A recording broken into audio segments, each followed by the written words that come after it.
दोस्तों, अगर आप आईएएस, आईपीएस अधिकारी बनना चाहते हैं तो आपको उसके लिए यूपीएससी का एग्ज़ाम क्लियर करना होता है। इसी के रिगार्डिंग मैंने एक वीडियो बनाया था, उसमें बहुत सारे दोस्तों का कमेंट आए थे कि इसका एग्ज़ाम पैटर्न क्या है, कितने मार्क्स का एग्ज़ाम होता है और कब कौन एग्ज़ाम दे सकता है। तो सारी चीज़ें पे पहले बता दूं, उसके बाद इसका एग्ज़ाम पैटर्न कितने मार्क्स का होता है, आप कितना मार्क्स इसमें लाते हैं तो आप यहाँ तक के टॉप भी कर सकते हैं और कितने % लाते हैं तो आप पास, मतलब आपका सिलेक्शन हो जाएगा। तो उस पर भी चर्चा करेंगे। तो चलिए दोस्तों, इस वीडियो को पहले शुरू करते हैं।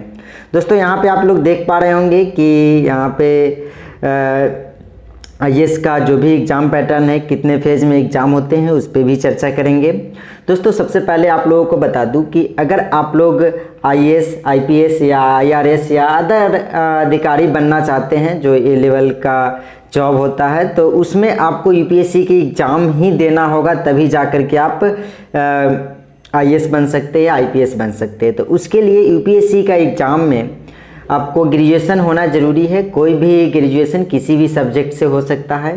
ऐसा नहीं है कि आप इंजीनियरिंग, डॉक्टरी कर रखे हैं तो नहीं दे सकते, बल्कि आप किसी भी बैकग्राउंड से है या आर्ट्स से है, आर्ट्स सब्जेक्ट से, केवल ग्रेजुएशन होना ज़रूरी है। तो चलिए दोस्तों, इसका एग्ज़ाम पैटर्न जान लेते हैं। जैसा कि मैं आप लोगों को बता दूँ, सबसे पहले बहुत नए होंगे, बहुत सारे कोई चीज़ें पता होगी कि इसका 3 एग्ज़ाम होते हैं, 3 फेज़। तो सबसे पहले यूपीएससी एग्ज़ाम जो होता है, यूपीएससी का 3 फेज़ में इसका एग्ज़ाम होता है। पहला, जिसको प्रारंभिक परीक्षा या इसको प्रीलिमिनरी एग्ज़ाम भी बोलते हैं, जो केवल पास इसका मार्क्स आपको फाइनल मेरिट लिस्ट में नहीं जुड़ता है, लेकिन इसका भी कटअप आपको निकलता है, जिस पे आपको हाईएस्ट मार्क्स लाते हैं तब उस पर कटअप निकलता है। मतलब अच्छे खासे ऊपर कटअप के अनुसार इसमें पास करते हैं। इसमें भी ज़्यादा कितने मार्क्स का होता है उस पर भी चर्चा करेंगे। देखिए, प्रीलिम्स एग्ज़ाम कितने मार्क्स का होता है।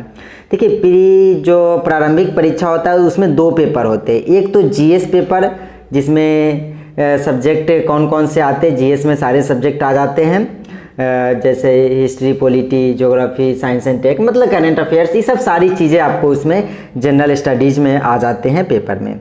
उसके बाद सीसेट 200 मार्क्स का होता है और 200 मार्क्स आपको जीएस पेपर होता है। देखिए, 200 मार्क्स का जो सीसेट होता है केवल क्वालिफाइंग मार्क्स का होता है। 66 मार्क्स लाना होता है 200 में। इसको पास होंगे तभी आप जा कर के इसमें पास करेंगे, तब आपका कटअप निकलेगा।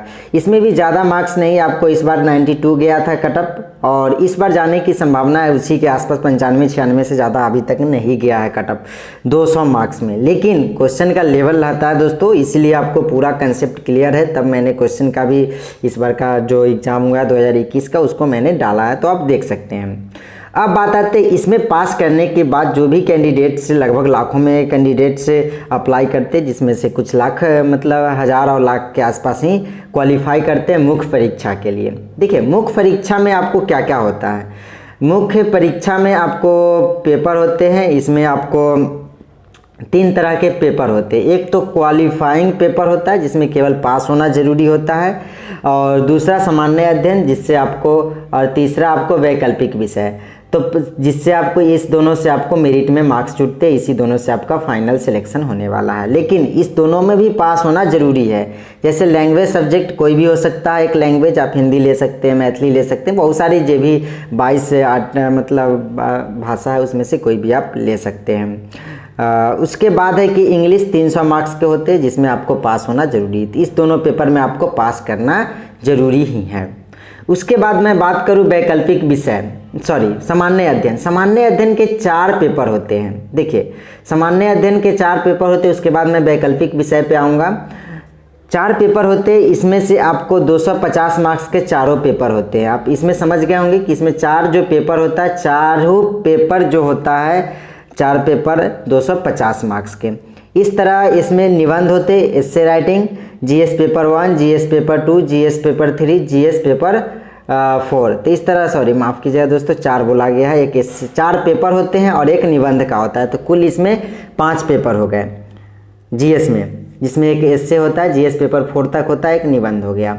समझ गए होंगे। उसके बाद आपको 2 ऑप्शनल पेपर होते हैं, वैकल्पिक विषय जिसको इंग्लिश में ऑप्शनल बोलते हैं। पेपर 1 250 मार्क्स के, पेपर 2 250 मार्क्स के, कोई भी सब्जेक्ट आप ऑप्शनल में ले सकते हैं। अब मैं बात करूं तो पूरे जो एग्ज़ाम होते हैं कितने मार्क्स का हो गया। जैसे पीटी हो गया 400 मार्क्स में, जिसे 200 मार्क्स आपको केवल क्वालिफाइंग मार्क्स का होता है, और 200 मार्क्स जो होता है जीएस का, उसमें पासिंग मार्क्स होना ज़रूरी है। मेंस एग्ज़ाम आपका हो गया 1750। अब बात आते एक इंटरव्यू होता है, जैसे कि तीसरा फेज हो गया आपको इंटरव्यू का, जो 275 मार्क्स के होते हैं। इस तरह से टोटल अगर ऐड करते हैं तो 2025 मार्क्स का पूरा एग्ज़ाम होता है, जिसमें से आपको मैं इस बार का टॉपर की मैं बात करूं तो 49 से 50% अगर रैंक 1 लाना है तो 50% मार्क्स लाते हैं तो आप इतना ला सकते हैं। मैं आप लोगों को बता दूं 1052 के आसपास इस बार का टॉपर का पूरे मार्क्स है। तो समझ गए होंगे कि कितना आपको, मतलब 52 से 53% आप 45% पर भी पास होते हैं। तो आपको 50% के आसपास मार्क्स लाते हैं तो आप क्वालिफाई कर जाते हैं। लेकिन दोस्तों 50% मार्क्स लाना भी इतना इजी नहीं होता। तो दोस्तों आप देख पा रहे होंगे कि आईएएस बनने के लिए आपको कौन कौन सी फेज से गुजरना होगा। तो आप उम्मीद करता हूं दोस्तों ये छोटी सी वीडियो जो आप लोगों को हेल्प किया होगा। अब बात आएंगी कि इस पे बुक लिस्ट कौन कौन सी पढ़ना चाहिए। तो दोस्तों मैं इस पे एक वीडियो बनाऊंगा जिस पे आप बुक लिस्ट के रिगार्डिंग जो आपको हेल्प कर सके, और जो भी स्टडी मटेरियल मैं अपलोड करने की कोशिश करूंगा। तो दोस्तों उम्मीद करता हूं ये छोटी सी वीडियो आप लोगों को पसंद आया होगा। मिलते हैं नए वीडियोज़ में।